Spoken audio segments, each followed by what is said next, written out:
So basically we started in 1999 officially, and the reason was very simple because what we realized is that you talk about three basic needs of humankind and you say food, cloth and shelter, and then suddenly you ignore the clothing part. You don't you think that it's a basic need, it is recognized as a basic need, but there is no work on it. It's a 100% disaster based work. When a disaster happens, people think people need clothes. So years back we actually said that if earthquake or floods are disaster, why winters are not a disaster? That's a highly preventable disaster, and in a country like India and many other countries, more people die in winters due to lack of clothing than earthquake or flood. In any case, when you talk about the poverty level and the basic dignity issues, clothing is an important part. So how come in the list of development subjects where you have some 150 issues from domestic violence to global warming, how come clothing is not even registered as a subject? So that's how the entire work on primarily on cloth started. In 98-99 we started with about 67 clothes. Today we deal with over 1,000 tons every year. And right from cloth, utensil, footwear, old almirah, utensil, computers, anything and everything which is reusable, that is something which we are handling. And the biggest difference is that for us it's not a charity. So what we have been able to do is that the most common charitable object, which used to be the old stuff, especially the cloth, that we are able to convert into a resource, because one of the flagship initiative of Gunj is called Cloth for Work, where the village communities now in parts of 21 states where we work with about 250 organizations, the village communities actually take up a whole lot of development works, right from repairing of road to desilting a water body, digging a well, making bamboo bridges and all. And then instead of money, they receive this material. So it's a reward, it's a resource, it's basically the act of giving is dignified. One thing which is very important is that we are very clear that if you talk about say clothing per se, every single urban person says that I want to donate cloth. That itself is a wrong and overstatement, because the fact remains that you don't donate, you actually discard. So I think at the giving point we need to be absolutely corrected. That pride of donor, so-called donor, needs to be changed. Ultimately, what I feel is that the person who is using your second-hand material is actually doing a service to us. Because otherwise, in many other countries, even our material will go in the landfill sites, which is happening in many other countries. So now, the other part, when it was going to the village India, what we said that the biggest asset of village people is something called self-respect, is something called dignity. I mean, you don't find beggars in the villages. Begging is a typical city phenomenon. So how can you challenge the dignity of people by making them beggars? Simple. That's how this entire issue of dignity came up. And we said that instead of focusing on so-called donor's pride, if we focus on the receiver's dignity, that is the crux of Cloth for Work. So this is how we just started motivating people. And as I said, that people are not beggars there. We think they are. And we go with all these free meals to them. They don't want to accept, to be honest. That is the reason it is clicking so well, because ultimately, as I said, that it is a dignified act of giving. Plus, it is actually filling up the gaps. You have hundreds of schemes for maybe digging a new pond, but do you have any scheme where you can actually clean up the pond? You have so many schemes, especially in rural India, like Pradhan Mantri Sadak Yojana and all that, to develop new roads. But do we have any scheme where we can actually repair the roads? Out here in the cities, a whole lot of people repair it because that's a big game for them. It's a big money earning for a lot of people in the government and in the system. But in the villages, how many people repair that? Also, it is not a top-down approach. People sitting in AC offices and the big planners, they don't decide the poverty levels, and they don't decide that what is to be done in the village. A local villager who is suffering with a normal thing on a routine basis, that person will decide. Village community will say that we need water, so we have to work on water. we need roads because roads are bad. We need a bridge so that we can cross a river because the boat is not working properly. So I think it is 100% decided by the village communities. And beauty of it is that, when they do it, they maintain it, because the moment you make it, you maintain it. It's not some outsider who is coming and just putting his or her so-called wisdom on you. It's the village wisdom getting well. Rural-urban divide is huge, because very simple example I often give in my talks is that you go to the international or national airport, you go to the toilet, you don't know how to flush. You want to have water, they have put up some kind of dog taps, where you don't know how to drink water. But we don't understand that 70-80% of the Indian railway stations do not have a working toilet, even today. I mean, you have all kind of support system for your stroller, for your bags to take in the airport. But the maximum population of this country travels by the buses or train. But you actually have to climb some 100 stairs and come down and walk. There is no system. Because that is actually used by the common people of this country. So development has happened in the country, but it is actually limited to a very small part of the country. I mean, I call it a push and pull factor. So theory is that years back it used to be a pull factor when the cities were attracting people. Okay, and people were coming, people were migrating to settle down in the cities and create jobs and all. But today it's a push factor. Where do you have the agriculture? Where do you have the water? Where do you have the basic resources? Where do you have the education? Do you have anything where, in the scenario where people can actually survive in the village? And if you don't survive, there's no option but to go out. Because cities will actually make sure that you don't die. If nothing else, you can actually become a beggar. That's so unfortunate. And that gap is literally increasing on a regular basis. How many plans do we see which are happening? I mean, this entire big game of Narega, how much good actually it has done? And if Narega is so powerful, why are you distributing free or subsidized rice to people? Let people earn through Narega. Just because this is also one of the big failure in most of the regions of the country. That's why now we are thinking of free rice to everybody, free this to everybody, free that to everybody. I think it's very important for a country like India to work in the rural India much more than the urban India, not because our main population stays there, but because out there in very less resources you can do wonderful jobs. Same person can survive very well in 4,000 rupees in the village.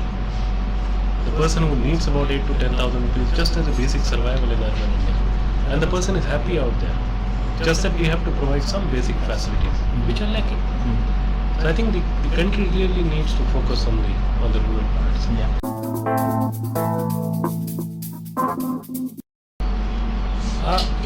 The government schemes certainly have an impact in the village parts of the country. There is no doubt about it. The only difference is that how much do we spend, how much do we expect, and how much actually happens.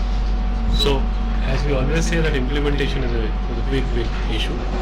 And let us not blame the government only, because it's very easy to put blames on government, but the fact remains the private sector, the common people are very much a part of the entire corrupt system, because the thekadar is not a government employee. The big company which is taking big thekas to make roads and everything is not a government employee. So every person who is there is a part of this corrupt system. So let us not blame government if the schemes are not working properly. If you supply the second grade medicine, it is a pharma company which is a fraud, not the government. And the employees of those pharma companies. So it's a big nexus around these people, and because you have got an scapegoat where you can put all the blames on government officials or government, that's where things are not working. As far as Moon is concerned, I think it's been a bit unfortunate that the work is being recognized by all across, outside the country, inside the country.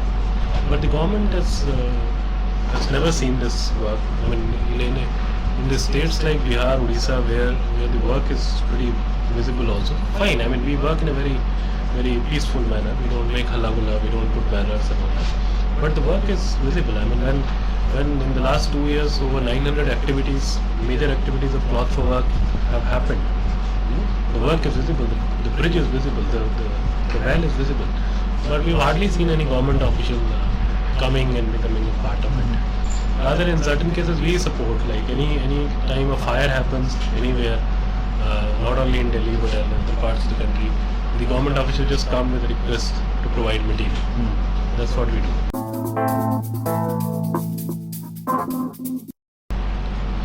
I don't know if there is a fault from our side also, because we also don't approach. We did approach some people in Tamil Nadu after the tsunami, and ultimately we lost a good chunk of money.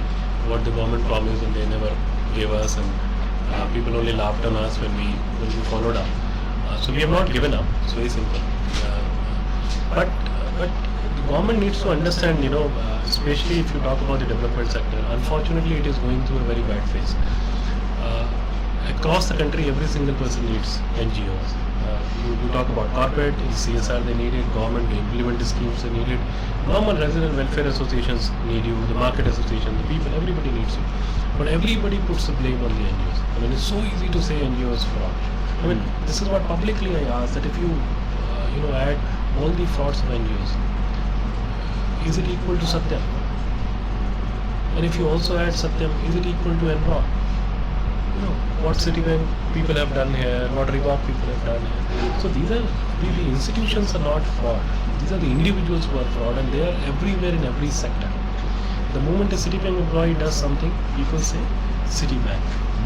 The moment anybody from even the small NGO does a fudge, the media will also report that NGO has done this. Why do you blame the entire fraternity? Why do you blame people like Baba Amte? And many such people, who have been an integral part of this sector. I was a corporate person, I was a media person. Right? It's been just 13 years in this sector, but I'm pretty passionate about it. Okay? Many of us have not come here to make money, because what we get right now is not even 1/10 of our market value. It's very simple, because the money is not the focus. So we are not here to fudge. Right? We are not here to sell old clothes and earn money. We can do much better so-called business plans.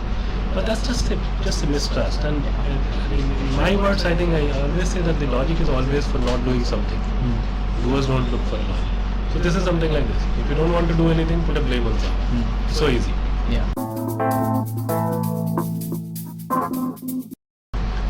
No, I think life is much better now. I don't have to make presentations. Wear a tie and a black shoe. That's much better. And to be honest, I never thought that I'm moving to development sector. I didn't know what is NGO all about, how do we register and all that. And the idea was not to start an NGO. You found a problem and you thought there is a solution. You're passionate about something, and the passion grows with time, and the idea also evolves with time. That's how Goon was started. Just 67% was, from a bedroom, or whatever you say, of a 2-bedroom house. And today, fine, it is grown to almost 150 people with about 9 formal offices and all. And also, right from the beginning, we said that we don't want to grow as an organization. We will always grow as an idea, so that more people replicate, copy. And somewhere this is happening. Whether it is cloth for work or sanitary napkin, a whole lot of issues which we initiated are taking shape. I think I'm a much more satisfied person right now, because whatever little, but you can see some impact of your work. In a country like India, where everything is in volume, many times you do whatever, you hardly see any impact. But still, that find these 150 people and hundreds of volunteers, whatever they're doing, somewhere there is a small impact in some people's life, right? And you are becoming much more wiser, because now your focus is on something which really matters. Which matters for you, which matters for many other people.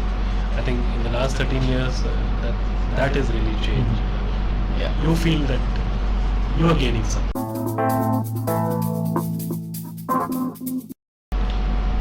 I think the initial phase was very tough, because you are coming up with something which people are not even able to register as an idea. Every single person will actually advise you that no, I think the roti is more important. The cloth is not important. Everybody who advises you is also wearing a full decent clothes. Yeah. It's very easy to advise for other people, to other people. Very simple. So that's what happened. Then, very sad part is that the moment you try to get into some new idea or try to get into some kind of this work, the very people for whom you want to work, with whom you want to work, have a doubt on your integrity itself, which is very painful. That why this person has left the corporate job. He was earning so well, or he has the potential to earn well, whatever. And so there is something. What is that something? We don't know. So, and also in our kind of work, something which we are facing even today is the mindset of people. That so-called donor mindset. That I'm doing so good by giving my old, used, unusable many times clothes. And the best part is that 50-60% material, which is pretty good, which is coming from sensible people who are sensitized about the issue. And then there is a large part of material which comes from absolutely useless people, who for whom the dignity is not the word. People are there who even give away their old used sanitary pads in the material. But that insensitiveness, a lot of people don't believe. But come and see, the moment our progress in terms of products, whatever little products we make, that is a clear-cut proof that how much waste material is coming to us. Because that is only created out of wasting. I think that is a challenge. That is becoming a challenge. And also one of the biggest challenge for us has been the logistical cost. Because if you see, we don't buy anything. We use every single old chair, old table. Nothing in the last 13 years we've ever bought. Although it is 9 offices and 150 people.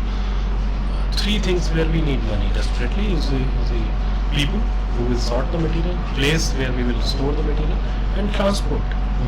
All 3 things, as per the development sector norms and as per the so-called business plan people and all, comes under admin heads. And you will find agencies who will come to you and say that we will support everything, but we cannot support salaries. The person is getting 2 lakh rupees a month to look for a decent project. But he'll come and talk to you and say that I will not support salary.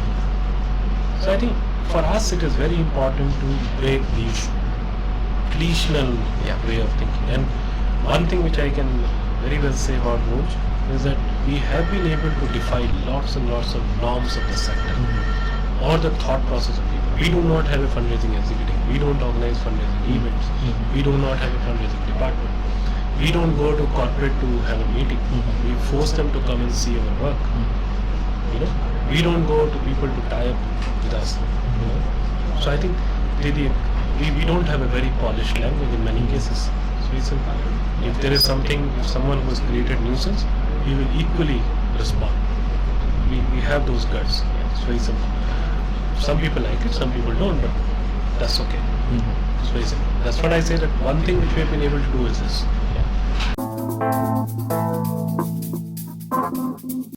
So the process is that the material collected from various places, including our dropping centers and all, will come to the processing center. Every single unit will be sorted, as per the need of the people. So if West Bengal something is going, it will be sorted in that manner, male, female, a whole lot of issues. So it's a very huge processing thing. Because we said that the biggest problem with the so-called donation is that you give what you have, you never give what people need. That's a big gap. So we need to fill up that. So that's what we do in the processing center. So after all this coding, numbering, counting, everything, it will be dispatched by the trucks to the partner groups. So in the last 13 years, we have been able to develop a network of about 250 organizations after a very strong due diligence. Then we also have a national implementation team which looks after all the activities in the area. And that's how this entire work happens. As far as people is concerned, I think one thing which adds a lot of value in their life is the dignity part. You will not hear the word tu out here. Whether she's younger to me or he's elder to me, I will only call that person with G. Because my theory used to be the moment you add G, I call you Anshul Ji. I cannot say Anshul Ji, tu kya kar raha hai? So my language actually changes. So and then it's a lot of peer group learning. And the team is pretty motivated because every single thing is shared with them. Like, just a couple of days back we won this GDN Awards. This Clock for Work has won this most innovative development project and all. We will come back, we'll show the certificate, we'll sit together, we'll have Bundi Ka Laddu together, and we'll share. So that what is this award all about, how many entries were there, and what was the key point, what happened in the presentation, what kind of questions people asked, whatever, little. So many of them might not understand the entire part, but they feel happy, they feel proud of it. They find, our work is recognized. Also, one thing which is very simple, which we always tell the people, that this is the only sector, this is the only work which, if you do honestly, the work which you do will always help the person who is one level below you. You sell Coke in the market, you sell computers. It will help a person who is better in terms of finances and other things than you. But this sector, anybody who works always support people who are a bit lesser than you. Right? So I think one point which comes to a processing unit person who was in the so-called beneficiary category as per the development sector language in one of the village of Bihar a couple of years back, is a giver now, is a doer now. The contribution is made by this person. That gives a lot of kick to people.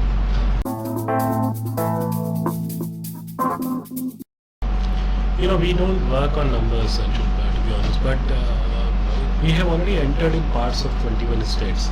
I will not say that everywhere we are very active, but the most needy areas like Bihar, Odisha, West Bengal, parts of UP, Madhya Pradesh, we are very, very active.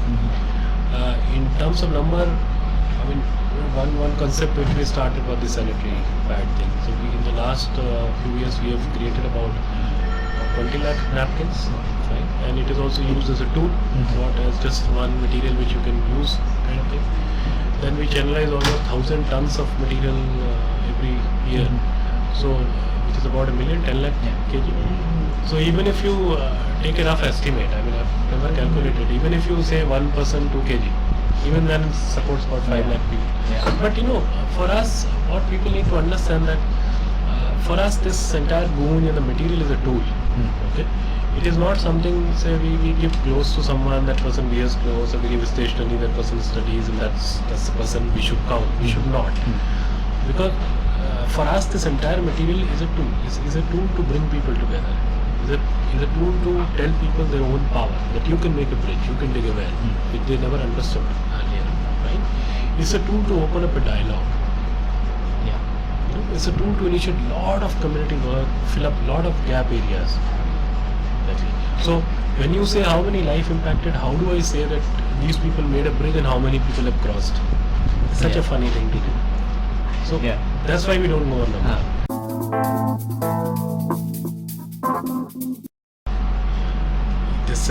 This is an organization which is actually large base as a youth. Although fortunately of all age group people have been volunteering, have made their dropping centers and all. I think the youth can certainly come to create awareness in the right manner. That if you're giving, what is the right way to give, what all is needed. Youth is needed to create a lot of awareness campaigns about the right way of doing it. We also need youth who can actually go to the villages and be there for some time. To become a part of it, which unfortunately is very, very rare. A lot of corporates come and they want to volunteer, but they only want to volunteer somewhere in Delhi, that too near center. So can you tell me a little how much is the need to volunteer in rural areas? A lot. Because one thing people need to understand that like in our example, they always felt that there is a bridge which is needed.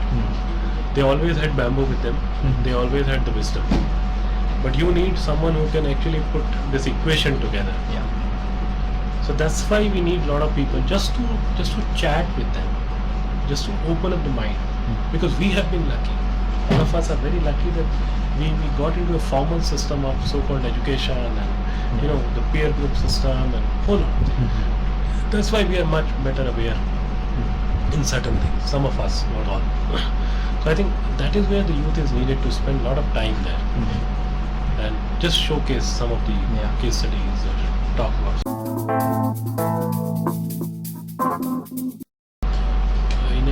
practical word, I always say lage raho. That's where people give up. Don't worry about the business plans. That's, to me, it's a useless concept in the initial phase. Later on, it is needed. Whether it is you call a business plan or an implementation plan, that's a different issue. But this business plan, business is a big game by a lot of people, just to create the need of money. What people are not understanding, that if you take the epitome of commercial sector, which is Bill Gates, and the social sector, which is Mohammed Yunus, I don't think that both of them set in the initial phase and made a business plan. They only had a passion, they had an idea, they wanted to work on it, and they decided that come what may, we have to do it. I think that is something which is needed. I mean, there was a time when in Goonj case we always used to pay minimum balance charges because we didn't have 1,000 rupees in the account. We didn't know where to pay, how to survive. Okay. But somehow we came up, somehow we passed through that phase. But that made us so strong that today if someone wants to negotiate with us, we can actually just ask that person to go out. We work on our own terms and conditions. There is no arrogance. Please do not misunderstand. Because a lot of people think that it is arrogance. It is not. It is something, if we have experienced that toughness of the life, we are thankful to the people who in the initial phase, when we wrote to them and they said that it does not fall in our parameter in terms of funding. I am always thankful to those people. It's good that it didn't fall in the parameter, because if it didn't fall in the parameter, that made us strong to do something so that it falls in parameter. See much larger picture of the entire thing, and make sure that tomorrow if someone enters in the same field to work, that person has some kind of ecosystem. We'll do it. A bit we have done, more we'll do, because there is enough time with us to do all this. So I think that if you have an idea, if you are passionate about it, just do it. It's something in all this youth forum I always say that compare it with your girlfriend and boyfriend. Very simple thing. This is something which you don't give up.